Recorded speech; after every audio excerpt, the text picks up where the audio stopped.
जेठ जी को पीठ का दर्द था, जिसकी वजह से वह हर रात मुझसे गर्म तेल से अपनी पीठ की मालिश करवाया करते थे। क्योंकि मेरी जेठानी को काम के सिलसिले से अक्सर दूसरे शहर जाना पड़ता था, उन दिनों में घर पर अकेली ही रहा करती थी। मैं जब जेठ की पीठ की मालिश करती, तब वह मुझे अजीब सा एहसास होने लगता। मुझे उस वक्त काफ़ी शर्म भी आती थी, लेकिन मैं उन्हें इनकार बिल्कुल भी नहीं कर सकती थी, क्योंकि जेठ और जेठानी ही मेरे बच्चे का खर्चा चला रहे थे। लेकिन जब मैं जेठ की पीठ की मालिश करती, तो मैं कभी कभार बहकने की भी लगती। ठीक जेठ दिखने में बहुत ही ज्यादा ताकतवर था। जेठ की पीठ पर जब मैं तेल लगाती, तो मेरे दिलों की धड़कनें जो थीं, वह बढ़ने लगती थीं। मेरा मन उसी समय मचलने लगता था। जेठ भी आंखें बंद करके मुझसे अपनी पीठ की मालिश करवाया करता था। एक रात जेठानी काम के सिलसिले से 4 दिन घर से बाहर थी। उस रात जेठ जी की मसाज करने के लिए उनके कमरे में गई। जैसे ही मैंने गर्म तेल लेकर जेठ की पीठ पर मसाज करना शुरू किया, तभी उसने मुझे खींचकर अपनी गोद में बिठा लिया। और फिर मेरा नाम ममता है। मेरे घर में मेरे माता पिता और मेरी 3 छोटी बहनें भी रहा करती थीं। हम लोग हरियाणा के एक छोटे से गांव में थे। 12वीं कक्षा के बाद माता पिता ने मुझे पढ़ने के लिए कॉलेज में भेज दिया था, और हमारे गांव में कॉलेज बिल्कुल भी नहीं था, जिसकी वजह से मुझे शहर में पढ़ने के लिए जाना पड़ा। और वहीं पर मेरी मुलाकात अमित से हुई थी। अमित मुझसे सीनियर था। जब मैंने पहली बार अमित को देखा, तो वह उसी वक्त हमारी हल्की फुल्की लड़ाई भी हुई थी। हमारे क्लास के जो प्रोफेसर थे, उन्होंने सीनियर के साथ हमारा ग्रुप डिवाइड कर दिया था, और मेरे ग्रुप का सीनियर जो था वह अमित ही था। शुरू शुरू में मेरी और अमित की काफ़ी नोक झोंक भी हुआ करती थी। अक्सर हम बात पर लड़ा भी करते थे। मेरी जो सहेलियां थीं, वह मुझे अक्सर कहा करती थीं कि अमित तुमसे सीनियर है, तुम उसकी इज्जत करा करो, नहीं तो वह प्रोफेसर से तुम्हारी शिकायत भी लगा सकता है। लेकिन धीरे धीरे मुझे अमित से बहुत नफरत होने लगी। इसी तरीके पूरे 4 महीने बीत चुके थे, और एक दिन हमारा कॉलेज ट्रिप पर जाने वाला उस ट्रिप में अमित भी शामिल था। उस दिन हम लोग शिमला घूमने के शिमला जाने वाले थे। प्रोफेसर ने सीनियर को ही कहा था कि जूनियर की देखभाल करें। शिमला घूमने जाने की खुशी में मैं बड़ी बेताब थी, क्योंकि मैं पहली बार कहीं घूमने जाने वाली थी। हम बस में भी सभी लोग एक साथ सफ़र कर रहे थे। शिमला पहुंचकर हम लोगों ने खूब एंजॉय किया, लेकिन रात के वक्त मेरे साथ एक ऐसा हादसा हुआ जो कभी किसी लड़की के साथ ना हो। मैं होटल के कमरे से बाहर टहलने के लिए निकली थी। मेरी सहेलियों ने मुझे मना भी किया। मैंने उन्हें कहा कि कुछ भी नहीं होगा, तुम लोग ज्यादा सोचती हो। उस वक्त रात के 12 बज रहे थे, लेकिन जैसे ही मैं अपने कमरे से कुछ दूर पहुंची, एक लड़के ने तुरंत मेरा रास्ता रोक लिया। मैं वहीं बहुत हड़बड़ा सी गई थी। जैसे ही चीखने और चिल्लाने लगी, तो उनमें से एक लड़के ने मेरे मुंह पर रूमाल रख दिया था, और वह मुझे पकड़कर अपने कमरे की तरफ ले जाने लगा था। मैंने अपने आप को उन गुंडों से बचाने की बहुत कोशिश की थी, लेकिन मैं नाकाम रह चुकी थी, क्योंकि वह लोग आदमी थे और हट्टकट्टे भी थे। उनके मुकाबले में बहुत नाजुक थी, इसी वजह से उनमें ज्यादा जोर था। मैं उनके आगे रिक्वेस्ट कर रही थी कि वह लोग मुझे छोड़ दे, लेकिन वह कहने लगे, आज तो हमें मौका मिला है।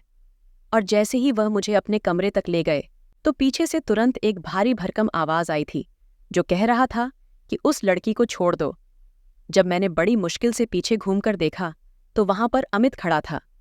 वह आदमी कहने लगे कि तू यहां से चुपचाप चला जा, नहीं तो तेरा बहुत बुरा हश्र होगा।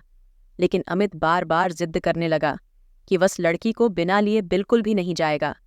तभी उन गुंडों को जैसे ही गुस्सा आया, तो वह मुझे खींचकर अंदर ले जाने ही वाले थे कि अमित ने मुझे तुरंत आकर पकड़ लिया, और उन लोगों के बीच में काफ़ी हाथापाई भी होनी शुरू हो चुकी थी। मैं वहीं दूर खड़ी सब कुछ देख रही थी। उस वक्त मुझे काफ़ी डर भी लग रहा था।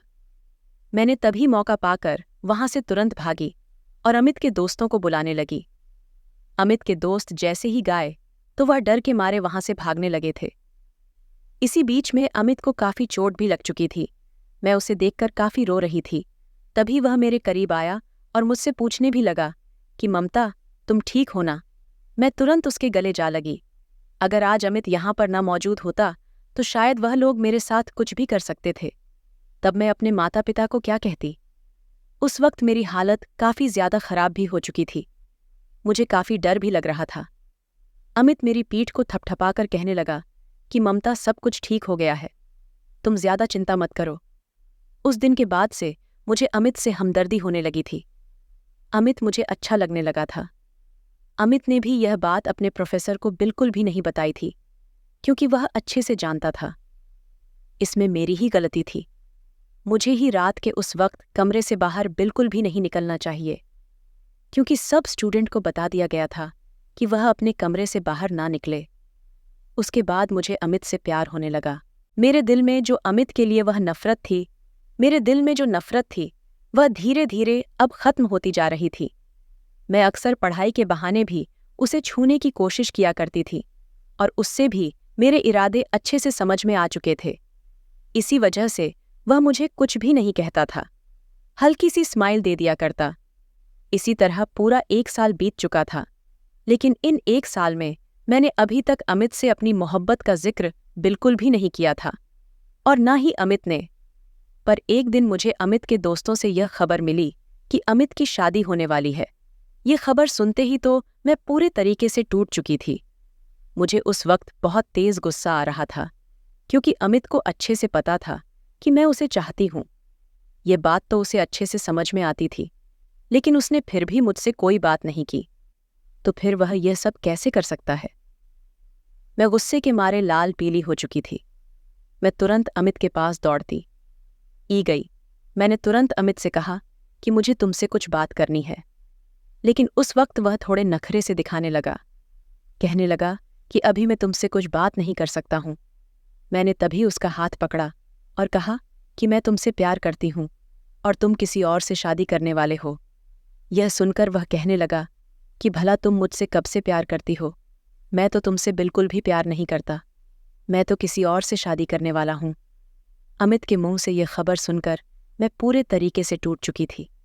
मेरी आंखों से उस वक्त आंसू बहने लगे थे। मुझे रोता हुआ देख अमित तुरंत मेरे करीब आया और कहने लगा कि तुम रो मत, मैं तो मजाक कर रहा था। मैंने कहा कि मजाक का क्या मतलब है? मैं जानता था कि तुम मुझसे प्यार करती हो, लेकिन तुम खुद मेरे पास चलकर आओ। इसी वजह से मैंने अपने दोस्तों के साथ मिलकर यह झूठ मूठ का प्लान बनाया। वह तुम्हारे पास जाकर यह कहे कि मेरी शादी होने वाली है, और देखो सब कुछ मेरे प्लान के मुताबिक ही हुआ। यह कहते हुए वह जोरों से हंसने लगा। उस वक्त मुझे बहुत गुस्सा आया। मैंने उसे तुरंत अमित को पीटना शुरू कर दिया। अमित भी मुझे पकड़कर गले लगा लिया। वह मुझे कहने लगा कि मैं भी कहीं ना कहीं तुम्हें चाहने लगा था, लेकिन बोलने की हिम्मत मुझ में नहीं थी। मैं चाहता था कि तुम ही पहले मेरे पास आओ। उस दिन के बाद से मेरी और अमित की मोहब्बत कॉलेज के हर स्टूडेंट को पता थी। हम लोग अपनी लाइफ में बेहद खुश थे। इसी तरह हमारे कॉलेज के 3 साल कंप्लीट होने वाले थे, और इन 3 सालों में अमित के साथ अपनी हर हद पार कर चुकी थी। इसी की वजह से मुझे एक दिन खबर मिली कि मैं मां बनने वाली हूं। जब मैंने यह खबर अमित को बताई तो अमित मुझे कहने लगा कि ममता, तुम चिंता बिल्कुल भी मत करो, मैं तुमसे शादी करने के लिए तैयार हूं। आज ही हम लोग जाकर मंदिर में शादी कर लेंगे, और शादी के कुछ दिन बाद अपने माता पिता को भी इस बारे में बता देंगे। मुझे भी अमित की बात सही लगी थी। इसी वजह से हमने मंदिर में जाकर शादी की और अपने माता पिता के घर मिलने के लिए गए। मेरे माता पिता तो यह देखकर हैरान रह चुके थे। उन्होंने तो उस वक्त मेरे साथ सारे रिश्ते नाते भी खत्म कर लिए थे। उस वक्त अमित ने ही मुझे समझाया था। उसी ने मुझे हिम्मत दी थी कि धीरे धीरे सब कुछ ठीक हो जाएगा। जब मैं और अमित के परिवार से मिलने के लिए गए तो उनके घर में उसकी माँ और उसकी भाभी और बड़े भाई रहते थे। वह लोग भी हम लोगों को देखकर हैरान रह चुके थे। वह बार बार अमित से कहने लगे कि एक बार तुम हमें बता तो देते, हम तो खुद ही तुम्हारी शादी करवा देते। कुछ वक्त के लिए वह भी नाराज रहे थे, लेकिन अमित ने उन्हें मना ही लिया था।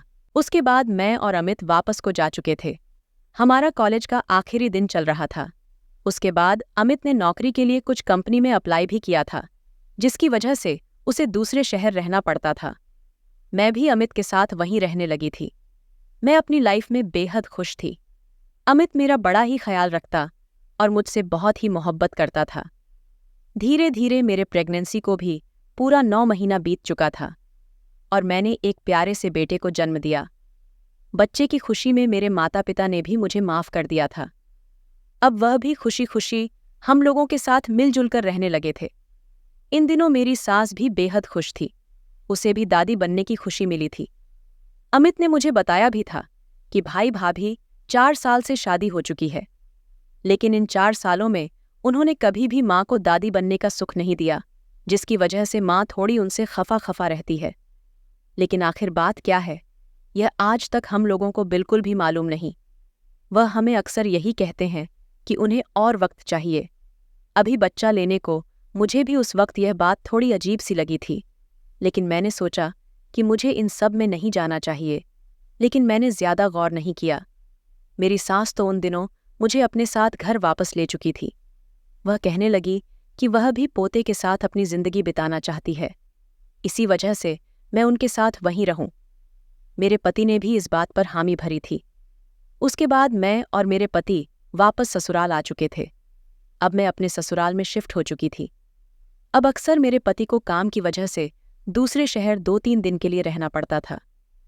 मैं भी अपने ससुराल में बेहद खुश थी।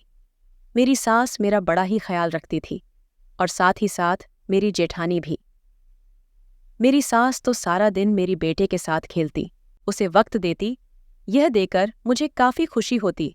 लेकिन जब भी वह मेरी बेटे की मालिश करती तो वह जेठानी को ताने देने लगती। मैं अपनी सास को हमेशा कहती कि आपको यह सब बातें नहीं बोलनी चाहिए, उन्हें भी बुरा लग सकता है। लेकिन सास मुझ पर उल्टा दबाव डाल देती, जिसकी वजह से मैं उन्हें कुछ भी ना बोल पाती, क्योंकि वह मुझसे बड़ी थी। अब इसी तरह वक्त बीतता जा रहा था। अब मेरे पास कोई चीज की कमी नहीं थी। फिर एक दिन मेरी जिंदगी में एक ऐसा मोड़ ले आया जिसने मेरी हंसती खेलती जिंदगी ही बर्बाद करके रख दी थी। जब मेरे पति दूसरे शहर गए थे तो हमें यह पता चला कि उनकी वहां पर रोड एक्सीडेंट में मौत हो चुकी है। ये खबर से मैं तो पूरे तरीके से टूट चुकी थी। मैं पूरे 1 महीना निवाला भी मुंह में नहीं डाली थी। मेरा तो बहुत बुरा हाल हो चुका था। मैं इस दुनिया में चली जाऊं, मैं यही सोचती थी। मैंने बड़ी मुश्किल से अपने आप को संभाल के रखा हुआ था। सास हर रोज मेरे कमरे में आती और मेरी बच्ची का चेहरा दिखाया करती कि यह अमित की आखिरी निशानी है और इसकी जिम्मेदारी सिर्फ तुम पर है। तुम इसकी माँ हो, इसकी खातिर ही अपने आप को मजबूत बनाओ। धीरे धीरे मैंने अपने आप को फिर से ठीक करना शुरू कर दिया था। लेकिन अब मेरे बच्चे की जिम्मेदारी मेरे जेठ और मेरी जेठानी ही निभा रहे थे। वही हम लोगों का खर्चा उठाया करते थे और आज तक उन्होंने मुझे एक शब्द कुछ कहा भी नहीं था। मैं अपनी बच्ची को छोड़कर कहीं नौकरी भी नहीं कर सकती थी। अभी तो उसे सिर्फ माँ की जरूरत थी। बेटे के जाने के बाद मेरी सास भी अब काफी उदास हो चुकी थी।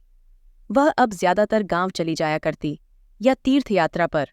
उन दिनों मैं और जेठ जी घर पर अकेले रहा करते थे, क्योंकि जेठानी को काम के सिलसिले से दूसरे शहर से कभी कदार तीसरे शहर भी जाना पड़ता था। वह हफ्ते में 2 दिन घर पर आया करती थी। मैं ही अब घर की जिम्मेदारी अपने और अपने बच्चे को संभालती थी। मेरी जिंदगी में अब कोई खुशी नहीं थी। सिर्फ अपने बच्चे की खातिर मैं अपनी जिंदगी काट रही थी। मेरे माता पिता ने भी मुझे बहुत बार कहा कि मैं घर वापस आ जाऊं, लेकिन मैंने उन्हें तुरंत इनकार कर दिया। एक शाम मैं किचन में खाना बना रही थी कि तभी मुझे जेठ के चिल्लाने की आवाज आई। मैं तुरंत खाना छोड़कर बाहर गई तो सीढ़ियों पर देखा तो मेरे जेठ जी नीचे जमीन पर गिरे हुए थे। मैंने उन्हें तुरंत उठाया और डॉक्टर को बुलवाया। डॉक्टर ने जब उनका चेकअप किया तो हमें यह पता चला कि उनकी पीठ पर मोच आ चुकी है, जिसकी वजह से हर रोज उनकी पीठ की मालिश करनी पड़ेगी। तब जेठानी घर पर रहा करती तो वही जेठ की मालिश किया करती थी। लेकिन जब जेठानी को काम के सिलसिले से दूसरे शहर जाना पड़ता तो वह यह काम मुझ पर छोड़कर जा करती थी। उस वक्त मुझे बड़ा ही अजीब सा एहसास होता था। मैं भला कैसे अपने जेठ की पीठ की मालिश कर सकती हूँ?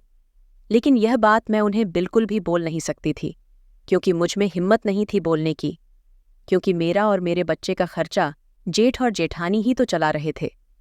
इसी वजह से मैं मन मारकर जेठ के कमरे में गई और जैसे ही उनकी पीठ पर मालिश करती तो उसी वक्त मुझे गहरी नींद आने लगी। और उसके बाद मेरे साथ हुआ, मुझे पता नहीं चला। सुबह उठी तो जेठ जी के कमरे में सोई हुई थी।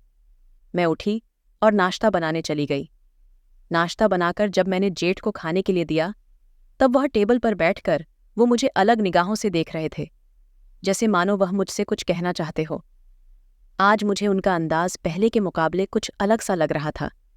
वह इसी वजह से शायद हो सकता है, क्योंकि कल रात मैं उनकी पीठ की मालिश कर रही थी, और मालिश करते करते कब उनके कमरे में सो चुकी मुझे कुछ मालूम ही नहीं। अब मैंने मन ही मन सोच लिया था कि आज मैं जल्दी काम खत्म करके अपने जेठ की पीठ की मालिश कर दूंगी और उसके बाद अपने कमरे में आकर जल्दी सो जाऊंगी, क्योंकि मुझे काफ़ी थकावट होनी शुरू हो चुकी थी। लेकिन पूरे घर का काम करते करते मुझे शाम के 6 बज जाते, और उसके बाद बच्चे को संभालना, जिसकी वजह से मुझे रात होने लगती, और फिर जेठ को रात का खाना देने के बाद मैं अपने बच्चे को दूध पिलाने लगती ताकि वह जल्दी से गहरी नींद में चला जाए, और उसके बाद ही मैं जेठ के कमरे में जा सकती थी। लेकिन आज मेरे बच्चे को सोने में थोड़ी देरी हो रही थी। वह बार बार बहुत रोए जा रही थी। शायद उसे अपने पिता की याद आ रही हो। अपने बच्चे को बिस्तर पर सुलाकर मैं ठीक रात के 10 बजे अपने जेठ के कमरे में जाने लगी थी। इस वक्त मुझे काफ़ी थकावट भी महसूस हो रही थी और नींद भी आने लगी। मैं तुरंत किचन में भाग कर गई और गर्म तेल लेकर अपने जेठ के कमरे में जाने लगी। फिर से उनकी पीठ पर मालिश करने लगी। आज मेरे जेठ बता रहे थे कि मैं थोड़ा जोर लगाकर मालिश करूं, लेकिन जैसे ही मैं तेल लेकर मालिश करने लगी तो मालिश करते करते मेरी आंख झपक लगी थी। और फिर से मेरे साथ क्या हुआ कुछ मालूम नहीं। सुबह उठी तो फिर से जेठ के बिस्तर पर लेटी हुई थी। उस वक्त जेठ कमरे में नहीं था। मैं तुरंत शर्म के मारे वहां से भाग गई, और फिर 1 हफ्ते तक यह सिलसिला चलता रहा। मैं जेठ के सामने अब आंखें ना मिला पाती। पता नहीं वह मेरे बारे में क्या सोचते होंगे, लेकिन एक बात बड़ी ही अजीब थी कि तेल की मालिश करते हुए मैं गहरी नींद में चली जाती, और सुबह होती तो मुझे कुछ याद न रहता। बस मुझे थकावट महसूस होती। 1 हफ्ते के बाद जेठानी भी घर वापस आ चुकी थी। उस दिन वह जेठ से बात करने के लिए कमरे में गई। मैंने भी उसी बहाने अपनी माँ को फ़ोन लगाया। मुझे लगा कि मेरी दिन बदन तबीयत खराब हो रही है। अगर ज्यादा खराब हो गई तो मेरी बच्ची को कौन देखेगा। मैं माँ को जब यह बात बताई तो माँ कहने लगी कि अपनी जेठानी को कहकर घर वापस आ जाओ, कुछ दिन यहाँ पर रह ले और उसके बाद चली जाना। मुझे भी माँ की बात सही लगी थी। मैं तुरंत अपनी जेठानी से बात करने के लिए उसके कमरे में गई तो वह मुझे बाहर से जेठानी की बात सुनाई देने लगी। वह जेठ को कह रही थी कि तुमने अभी तक काम किया कि नहीं किया। तभी जेठ कहने लगा, मैं तो ममता के साथ अपने संबंध बना चुका हूँ, उसे कुछ भी नहीं इस बारे में पता। बस वह जल्द से जल्द माँ बन जाए, उसके बाद इस घर की सारी प्रॉपर्टी हमारे नाम हो जाएगी। तभी जेठानी कहने लगी, अब मैं अपनी सास को बताऊंगी, जो मुझे हर वक्त बच्चा ना होने की वजह से देती थी। उस वक्त यह सुनकर मैंने फ़ोन पर वह वीडियो रिकॉर्ड कर ली थी। जेठानी के मुंह से तब मुझे यह पता चला कि उस तेल में एक ऐसी दवा मिलाई गई थी जिसकी खुशबू से ही मैं तुरंत नींद की वादियों में गुम हो जाती। और तब उन लोगों ने मेरे साथ यह काम किया था। उन लोगों के इन सारे प्लान को सुनकर मेरे पूरे होश उठ चुके थे। जेठ कहने लगा कि मैं तो तुम्हें कहा था कि माँ को सच बता दो, तुम बच्चा पैदा नहीं कर सकती, वह तुम्हें ताने नहीं देंगी। इस बयात से जेठानी गुस्से से कहने लगी कि अगर उसे यह बात पता चल जाती तो तुम्हारी माँ तो कब का मेरी जान ही ले लेती। वह तो मुझे रोज ताने देती, बल्कि तुम्हारी ही शादी किसी और औरत से भी करवा देती, और मैं तब क्या करती। इसी वजह से मैंने यह सारा प्लान बनाया था, ताकि प्रॉपर्टी भी हाथ में आ जाए और बच्चा भी। तब हम दोनों उन दोनों को घर से धक्का मारकर निकाल देंगे। ममता को हम उल्टा ही उस पर कीचड़ छाल देंगे कि उसने ही अपने पति की मौत के बाद किसी और मर्द के साथ संबंध बनाए हैं, और उसके बाद इस बच्चे को हम वापस अपने पास रख लेंगे। ये सारा प्लान सुनकर मेरे होश उठ चुके थे। मैं सोच भी नहीं सकती थी कि जेठ और जेठानी ऐसी हरकत भी कर सकते हैं। उस रात मैं तुरंत अपने कमरे में चली गई। उस वक्त मुझे खूब तकलीफ भी हो रही थी। अब मुझे समझ में नहीं आ रहा था कि मैं क्या करूं। अपनी सास को इन दोनों की हकीकत कैसे दिखाऊंगी। मैंने उसी रात सास को तुरंत फ़ोन किया और बहाना किया कि माँ जी, मेरी बच्ची की तबीयत ठीक नहीं है, इसे अभी दादी की ज़रूरत है, आप प्लीज़ जल्द से जल्द घर वापस आ जाएं। इस बात को सुनते ही सास को भी पोती की चिंता सताने लगी थी। इसी वजह से वह तुरंत सुबह ही सुबह घर वापस आ चुकी थी। तब मेरी सास घर के अंदर आते ही कहने लगी कि ममता, जल्दी बताओ, बच्ची को क्या हुआ है। इस वक्त जेठ और जेठानी भी कमरे से बाहर आ चुके थे। मैंने कहा कि माँ, बच्ची तो ठीक है, लेकिन मैं आपको कुछ लोगों की हकीकत दिखाना चाहती हूँ, जो कि आपके लिए देखना बहुत ज़रूरी है। मैंने तभी अपनी सास को रात वाली वह वीडियो दिखाई, जिसे देखकर सास के होश उड़ चुके थे। वह तुरंत अपनी बहू और बेटे के पास गई और उनके मुंह पर एक कस के चाटा दे मारी। कहने लगी कि मैं सोच भी नहीं सकती थी, तुम दोनों ही इतना घटिया काम कर सकते हो। मैंने पहले से ही पुलिस को इन्फॉर्म भी कर दिया था, जिसकी वजह से पुलिस उन दोनों को गिरफ्तार करके ले जा चुकी थी। सास तब मेरे पास आई और कहने लगी कि बेटे, अगर आज तुम इन लोगों की हकीकत मुझे ना बताती और ना दिखाती, तो शायद यह लोग मेरे साथ कुछ बुरा भी कर सकते थे। मैं और मेरे साथ अब एक ही घर में मिलजुल कर रहने लगे थे। मेरी जेठ और जेठानी ने जो मेरे साथ किया था, उन्हें भी उनके किए की सज़ा मिल चुकी थी। अब वह जेल की सलाखों के पीछे अपनी जिंदगी काट रहे थे। सो दोस्तों, मैं आप लोगों को ये कहानी पसंद आई होगी। अगर आप लोगों को ये कहानी पसंद आई है, तो प्लीज़ हमारे चैनल को लाइक एंड सब्सक्राइब ज़रूर करिएगा।